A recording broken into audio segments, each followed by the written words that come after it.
A body piercing. Some teens think it's a way to look cool, but they may not think about the risks. About a week or so into my piercing, it got a little bit infected. Okay, that one really, really hurt. I'm not going to lie, it really, really hurt. It grew kind of swollen and just kind of pussy. What seems cool and hip at first can end up infected and ugly. One of my friends got their eyebrow infected and they had to take it out. When I got it done, my whole mouth swelled up. It was like awful. I couldn't eat nothing. It's a foreign object. It's a source of irritation, and it can certainly lead to infection at the local site. Okay, so Connie, your x-ray shows a pretty big fracture on that tooth. And I bit down really hard on it, and it hurt. I just felt like something fell off.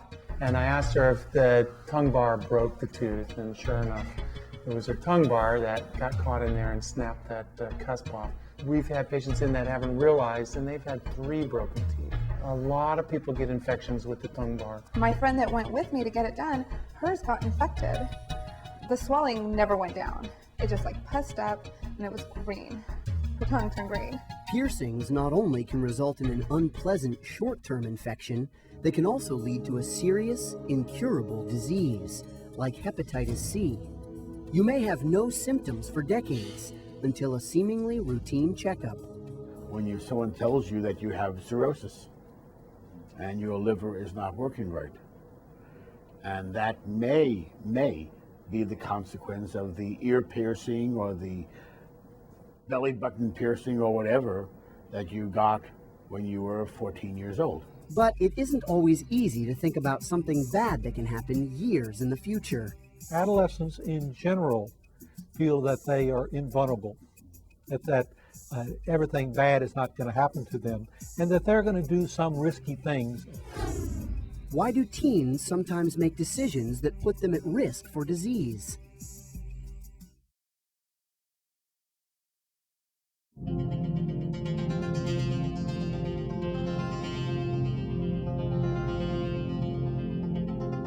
Viruses, bacteria, other organisms that cause disease are everywhere.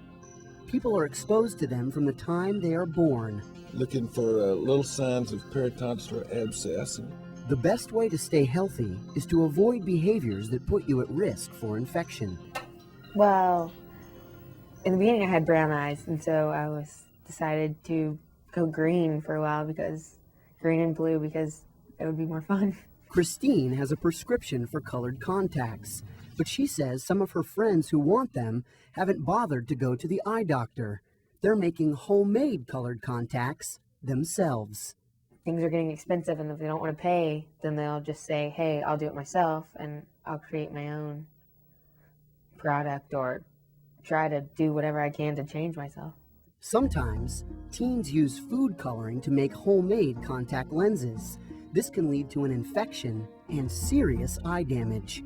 Your body almost attacks the contact lens. It sees it as a foreign body, which can really snowball into inflammatory processes, corneal ulcers, serious eye infections, and scarring that can be permanent. Food coloring is, it's cheap and it's easy, but it's not meant to put in contact lenses. In addition to homemade coloring, some people even make their own saline or cleaning solution. If people are using incorrect solutions, there have been cases of amoeba infections, people making their own saline, using tap water, where people have actually lost eyes from those infections. So some of them come in knowing that contact lenses, are kind of a serious thing that you have to be careful with, and others, they think it's just, putting on a different shade of lipstick. I think when they're thinking about what they're going to do, I don't think they're worried about the dangers, because they don't even realize what they're doing. That's why it's important to identify the potential risks of a behavior before you do it. When you want something, so badly, it's very easy to get pulled in this direction or in that direction. For something like colored contacts, the solution is easy. Get a prescription. And if you can't get one right now, wait until you can. It's too easy to do it right, and you don't want to risk anything that could have, lifetime consequences. In some cases, your immune system kills off disease-causing viruses and bacteria before they can make you sick. You might not even realize that you were infected, but sometimes an infection will make you sick. There's strep throat, mono, colds, and flu. While you can't always avoid exposure, you can reduce your risk of infection with some basic precautions. One of the most important is making sure you've had all the recommended childhood vaccinations. These vaccines protect you from diseases such as polio, measles, and chickenpox. The risk of having a death or a major residual effect from having these diseases is much higher than the risk of having an adverse event with the vaccination. One of the newer vaccines for teens is the meningitis vaccine, a vaccine that could have saved Evan's life. Evan was just really an all-American kid. He had a lot of friends. He was very funny. He loved to dance, goof around. One day, Evan was a healthy college freshman living in a campus dormitory. But within 24 hours, everything was different. The next morning, we get a phone call from the hospital saying, your son is in ICU. He has bacterial meningitis. You need to get down here as soon as possible. Over the course of 26 days, he was in 3 hospitals.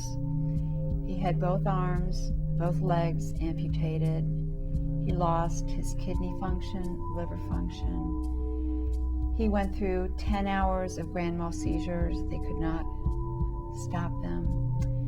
And finally, because of the brain swelling as a result of the seizures, he was declared brain dead. Getting a deadly infection isn't something most teens think about. You're young, you're healthy. Something like that could never happen, you might think. But meningococcal disease is one of the few remaining infectious diseases in the United States where someone can be perfectly healthy one day and then dead within 24 to 48 hours. Sometimes, infections can be spread by something as simple as sharing a soda. People actually at highest risk for meningococcal disease are the close contacts of a patient with meningococcal disease. How can you reduce your risk of infection? Part of the answer is to use common sense. Wash your hands often, and educate yourself about meningitis and other infectious diseases. CDC's Advisory Committee on Immunization Practices is recommending routine vaccination of adolescents. The meningococcal vaccine is very safe. It's just a horrible, horrible disease, and that's why it's so important that you protect yourself on the front end. If I had any children still at home, they would have this vaccine, just no doubt about it. To me, it's going to be a lifesaver. Americans usually assume the food they eat is safe, but that isn't always true. Andrew found out the hard way about the dangers of foodborne infections. It seems like it was yesterday because we didn't know whether he was going to live or die. Andrew developed hemolytic uremic syndrome, a kidney disorder, after he was infected with E. coli bacteria. The likely cause? An undercooked hot dog. It might be because that hot dog was not heated to the degree to kill all the bacteria that could be in it, the E. coli. E. coli bacteria can infect anybody. To reduce your risk of infection, it's important to properly cook meat, poultry, and fish. It's really that important to cook hamburger meat and to make sure that, you know, you're conscious of there not being pink. And if you're handling uncooked food, it's important to make sure bacteria aren't passed from one food to another. Wash your hands between, you know, preparing the meat and preparing things that are then going to be raw, whether it's a salad or fruit or vegetables. E. coli infections can be very serious and are sometimes fatal. Andrew's kidneys failed, and he eventually received a transplant from his mother. The illness affected Andrew for years.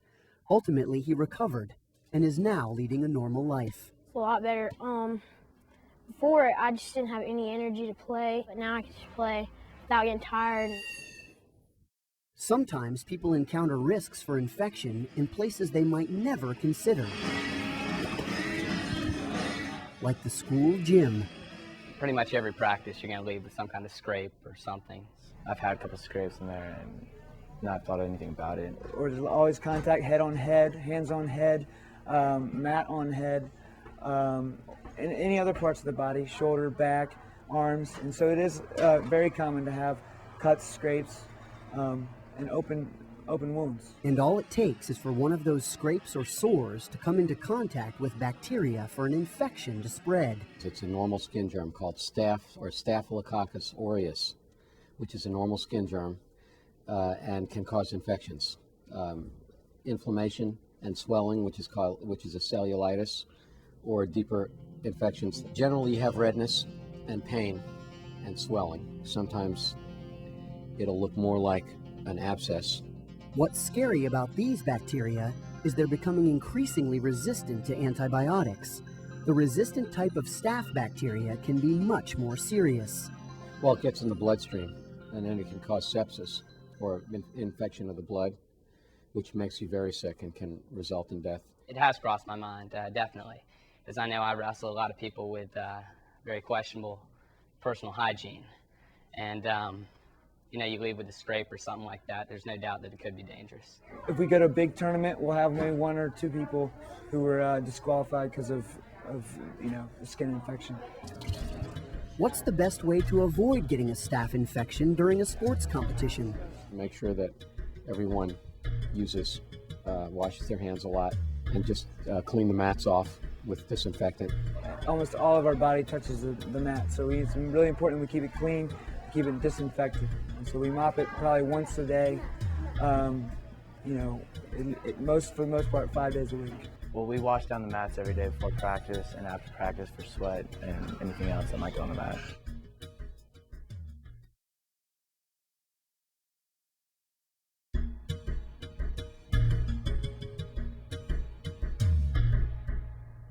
Some teens have learned the hard way how easy it can be to get an infectious disease. Viruses, bacteria, and other organisms can't always be avoided, but you can use some common sense to protect yourself. My friend John's pierced his ears maybe 5 times, and it's been infected 3 of the times. He hadn't learned his lesson yet.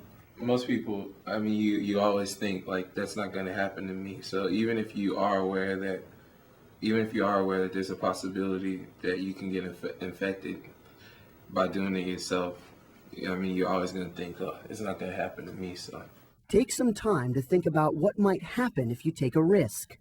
What are the possible consequences? There's so many temptations out there, and if you can think about what your weaknesses are, you know, and go, let me just give it a day. I'll give it 1 more day. And then that very next day, you might want to give it another day. And then you really start gathering information. In addition to avoiding risky behavior, one of the most important things you can do to lower your risk of infection is to practice good hygiene every day. The things that the kids need to do all the time is wash their hands diligently before meals, after using the restroom, and avoid nose picking, believe it or not, since that tends to spread germs to different sites because you get them in your fingers and in your fingernails. Food preparation is another case where common sense can keep you healthy. It's not difficult to make sure that burger or chicken you're grilling is properly cooked. I've never been able, if it's pink at all, I've never understood that concept of, well, it's soft, I want to be healthy. I mean, to me, that's kind of, I guess it's just common sense knowing that to cook your food all the way. I mean, raw meat, I don't get that concept. And these teens would tell you a little personal responsibility goes a long way toward keeping yourself healthy. Yeah, I think it's definitely worth like the extra, 2 minutes you take to wash your hands if it means you're going to be able to stay at school and keep your grades up. I think it's worth it, 2 minutes it takes to wash your hands. I remember when my whole family got sick, like the entire household got sick, and my mom was the only one who didn't get sick, and we were all like, Mom, how'd you not get sick? She's like, I told you guys to wash your hands. That's all she did, and she didn't get sick. We have signs in all of our bathrooms. It's kind of annoying. I feel like we're like, it's like, don't forget to wash hands. I'm like, wow, how old are we? But, I mean, I guess it's good. Some people need their reminder, I guess. What steps can you take to reduce your risk of getting an infectious disease?